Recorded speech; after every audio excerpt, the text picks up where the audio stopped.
This crisis was made for the G20. It was made for Prime Minister Modi and President Xi Jinping and Donald Trump to be working together, all of our countries, for the common global good. All of us are confronted. Every Indian American is vulnerable to this disease. And I would have thought at the beginning of the crisis, I would have predicted that countries would have put down their differences and worked for a vaccine together, or how to distribute that vaccine in an equitable and humane fashion. And it hasn't happened, mainly because Donald Trump doesn't really believe in international cooperation. He's a unilateralist. He wants America to go it alone in the world. And Xi Jinping chose to compete with Trump. And the US and China at the heart of the problem here. And I hope when the next crisis comes, we'll do better to work together in a more effective way.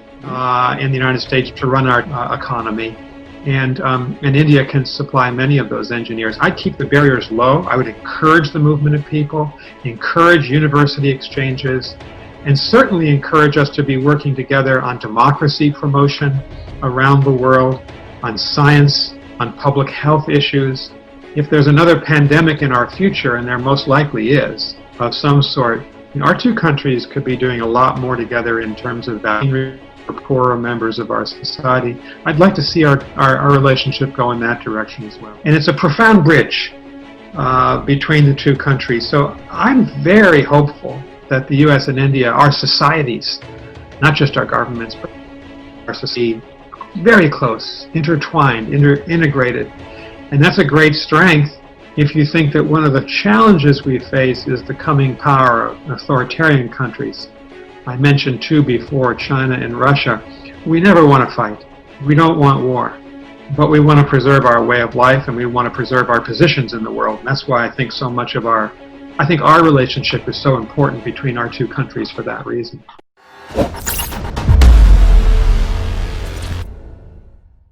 Good morning, Ambassador Burns. How are you? Good morning, Rahul. So nice to see you, and I bring you greetings from all your friends in the United States. And then how are things in Cambridge? Well, we're in lockdown the way India is, and that's a surreal environment and existence for all of us in both India and the United States. Our country's in deep political and existential crisis, and I think that's what's really gripping all of us right now. What do you think is going on in the United States? Why are we seeing these images? In the U.S., we've had a problem of race, of mistreatment of African Americans. Since the beginning of the founding of the country, the first slave ships arrived here in 1619. That's the year before the Pilgrims came from England to settle Massachusetts Bay Colony, where I live now. And you think about our Civil War, fought over slavery. Our greatest, I think, American of the last 100 years is Martin Luther King Jr. He fought battles, peaceful, nonviolent battles. Of course, his idol, his spiritual idol was Mahatma Gandhi. Yes. He modeled his movement after the Gandhi movement to liberate India from British rule, the peaceful nonviolence. King led us to become a better country. We elected an African-American president, Barack Obama, a man I deeply respect. And yet you see race come back now. You see African Americans mistreated, this horrible, horrible murder of George Floyd, this young African American man, by police in Minneapolis, Minnesota. We have millions of Americans trying to protest peacefully, as is our right, as is your right in India. And yet the president treats them all like terrorists. In many ways, India and the United States share many traits. We were both subjects of the British Empire. We both liberated ourselves from that empire in different centuries, but we did.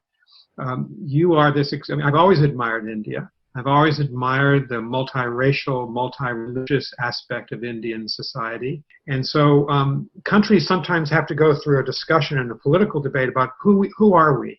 At the core, what kind of nation are we? We're an immigrant nation. We're a tolerant nation. I mean, I think the thing we share, and I think why our partnership works, is because we are tolerant systems. You mentioned that you're an immigrant nation. We are a very tolerant nation. Our DNA is supposed to be tolerant. We're supposed to accept new ideas. We're supposed to be open. But the surprising thing is that that open DNA is sort of disappeared. I mean, I say this with sadness that I don't see that level of tolerance that I used to see. I don't see it in the United States, and I don't see it in India. I think you've identified a central issue, at least for the United States. And the silver lining here, the good news is that we have people demonstrating all across the country in every major city in the United States this week, peacefully, on behalf of tolerance, inclusion, minority rights, all these essential issues at the core of our democracy.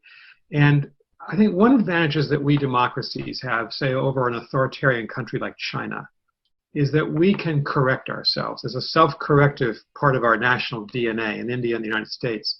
And as all democracies, we resolve this at the ballot box in free and fair elections. We do not turn to violence. We do this peacefully.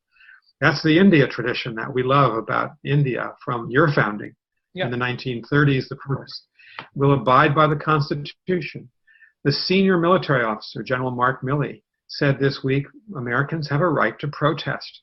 They have a right to disagree with the government. These are so fundamental. It's extraordinary we have to even debate these. So we're back to debating first principles. But again, I do see strengths that democracies go through trials. We play out our differences in political campaigns or in street protests, but at least we can do that. You can see authoritarianism coming back in China, in Russia. And we democracies, we sometimes go through painful episodes because of our freedoms, but we're so much stronger because of them. That's our advantage, I think, inherently over the authoritarian countries. When we look at the relationship between India and the United States, there's been a lot of progress over the last couple of decades. But one of the things I've noticed is that a relationship that used to be a partnership seems to have become very transactional. It's become episodic and transactional, and then a relationship that used to be very broad, education, defense, healthcare, multiple fronts, has sort of focused down mainly on defense. I mean, what do you think about where the relationship between India and the United States is going? Well, from an American perspective, it's interesting in our country right now, Democrats and Republicans agree on very little in our Congress, but there is, I think, nearly universal support in both of our political parties that the United States ought to have a very close, supportive, and all-encompassing relationship with India. We're the two largest global democracies. I would argue we're the two most important global democracies. The secret weapon in the relationship, I'm sure you'll agree, has been the Indian-American community. It's an extraordinary community in the United States. They started out, lots of engineers and scientists staying on in the 1970s and 80s, becoming doctors in our hospitals. We now have, as you know, senior political leaders in Congress, in state governors, senators who are Indian American. We have Indian Americans in every facet of life.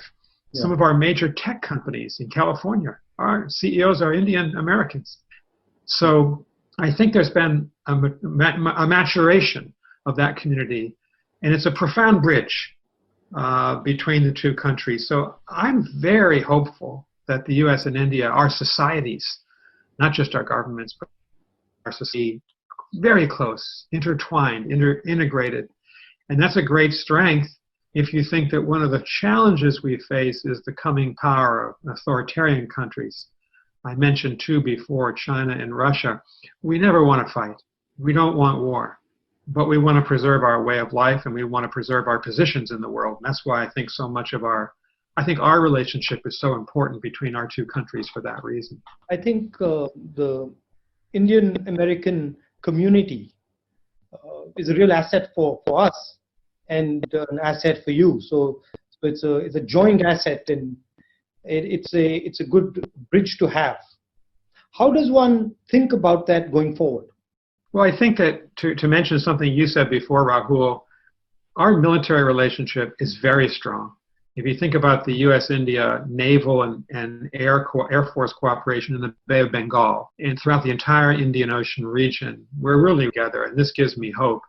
But you're right. It can't be just about that. And so my advice would be, but I would look forward to your thoughts, is keep the doors open to each other. lower the restrictions on the movement of peoples between the two countries. I think H-1B visas, where a lot of university, high-tech Indian business people come to the United States on H-1B visas, they've been severely limited in recent years. We simply don't have enough engineers in the United States to run our economy. And India can supply many of those engineers. I'd keep the barriers low. I would encourage the movement of people, encourage university exchanges, and certainly encourage us to be working together on democracy promotion around the world, on science, on public health issues. If there's another pandemic in our future, and there most likely is, of some sort, our two countries could be doing a lot more together in terms of vaccine for poorer members of our society. I'd like to see our relationship go in that direction as well. If I look at the history of the United States, and I go back over the last century, I see big ideas, right? I see the Marshall Plan. I see how the United States worked with Japan, for example. I see how the United States worked with the Koreans. And these societies were transformed. I don't see that right now. I'll be very blunt with you. I don't see that type of a vision coming from the United States that is transformative. And one doesn't expect regional ideas from the United States. One expects global ideas from the United States. Well, that is a big idea in itself, the search for a big idea. I remember we were working very closely with Prime Minister Manmohan Singh. You'll remember this. Yeah. And our relationship, when I was involved centrally with the Indian government, it really was focused on trade. It was focused on the military relationship. And we were always searching for your big idea. You're right, because we have something very precious in common, and that's our democratic traditions. I still think that finding a way for Indians and Americans and our governments to combine forces to promote human freedom, promote democracy, promote rule of the people in the world, I think that is a powerful idea that Indians and Americans can bring together to the rest of the world. Again, we are not looking for a conflict with China, but we are waging, in a way, a battle of ideas with China. We can't decouple ourselves or de-link ourselves from China. I would love to hear your thoughts on this. I'd say cooperative competition without ever going into violence. Yes, they have a different worldview. Yes, they have an authoritarian worldview. Yes, we have a democratic worldview. And I'm pretty confident that the democratic worldview will do well. But in order to achieve that, that has to start from inside our countries. We can't have a authoritarian perspective internally and then make that argument. That argument has to be made from the foundation of democracy within the country itself, within our countries. And that's where I see the problem, that it becomes very difficult for us to, from our perspective, to make an argument of democracy when our institutions are being torn apart, when our people are scared, when millions of people in our country are terrified of what's going to happen to them. The most important battle, from our perspective, yours and ours, is to actually bring back our countries to where they used to be, which is sort of where we embrace our cultures, where we embrace our past, where we embrace our people, and where we sort of we give a healing touch, as opposed to this sort of aggressive politics that we're stuck in. Yeah, I think that's a very interesting point. That India and the United States can be working together, not to, as you say, not to fight China, but to make it observe the rule of law as we try to live together in this world. Why do you think that in this COVID crisis, and I say this for most countries, including India and the United States, why do you think there has been almost no cooperation? I think you and I have talked about this before. It's a terrible, terrible disappointment to me. I'm sure it is to you. This crisis was made for the G20. It was made for Prime Minister Modi and President Xi Jinping and Donald Trump to be working together, all of our countries, for the common global good. All of us are confronted. Every Indian American is vulnerable to this disease. And I would have thought at the beginning of the crisis, I would have predicted that countries would have put down their differences and worked for a vaccine together, or how to distribute that vaccine in an equitable and humane fashion. And it hasn't happened, mainly because Donald Trump doesn't really believe in international cooperation. He's a unilateralist. He wants America to go it alone in the world. And Xi Jinping chose to compete with Trump. And the US and China at the heart of the problem here. And I hope when the next crisis comes, we'll do better to work together in a more effective way. And it's the same. It's the same in Europe. I mean, one sees the same friction between Germany, Italy, the United Kingdom that one sees across the world. So there is something happening in the world where people are going into themselves, becoming insular. And I think this COVID crisis has accelerated that sense. Years, the DNA of my country has been of one type, and it can't be changed. So yes, we are going through a bad patch. COVID is a horrible time. But I do see new ideas emerging after COVID. New ways. I can already see people cooperating much more than they were before. Now they realize that actually there are advantages to being unified. There are advantages to helping each other. So that is there. How do you think COVID is going to shape the balance of power? What is going to happen, in your view, between the United States, China, Russia, India? Rivalries on issues like climate change or pandemics, because these issues are existential for everyone. They unite every person in the world, 7.7 billion people. We need to have a future of global politics. Of course, we're going to compete. China and the United States, India and the United States, but we need to preserve space that we can work together on behalf of individual people around the world and give those people some hope that, you know, we as governments can help them. That's the challenge with COVID. If you think of it, the last 7 years, we've had SARS, H1N1, Ebola, and now the coronavirus. Can we work together? I think that's the great challenge that I see coming out of COVID. And in terms of the balance of power, do you think that's going to shift in any way, or do you think that's going to stay the same? Or what is going to be? You know, I think a lot of people right now are saying that China is going to surpass. China's winning the battle of the coronavirus, that it's gaining hearts and minds. I actually don't see that. China certainly has extraordinary power in the world. Probably not equal to the United States militarily, economically, politically yet, but it's gaining, no question about it. What China lacks is the sophistication and openness of a democratic country like India or the United States. China's a fearful leadership, fearful men trying to preserve their own power, increasing the grip that they have on their own citizens. Look what's happening in Xinjiang against the Uyghurs and in Hong Kong, just to give those examples. And I actually think I'm hopeful about the future of India and the United States. I worry the Chinese system is not going to be flexible enough to accommodate the desires of the Chinese people for human freedom and liberty. So I'm a champion of democracy, as are you. I have confidence that democracies will survive these tests. Imagine, Rahul, one last question for you. It changes politics. I mean, you can't go out right now and shake people, and you can't speak to a crowd. I don't shake hands, but I go into contact with people with a mask and stuff. Yeah. But it does, because public meetings are not possible, and that's the lifeblood of politics here. So a lot of social media, a lot of Zoom conversations on Zoom are happening. It is going to change. It is going to change some habits in the political sphere for sure. In India, it's also changed the psychology because of the lockdown and the way it was done. There is quite a lot of fear in the air. People believe that the virus is a very, very serious disease, which it is, but they're convinced that it is a fatal disease. So that sort of needs to be slowly removed as the virus fades out. You know, that sense of fear.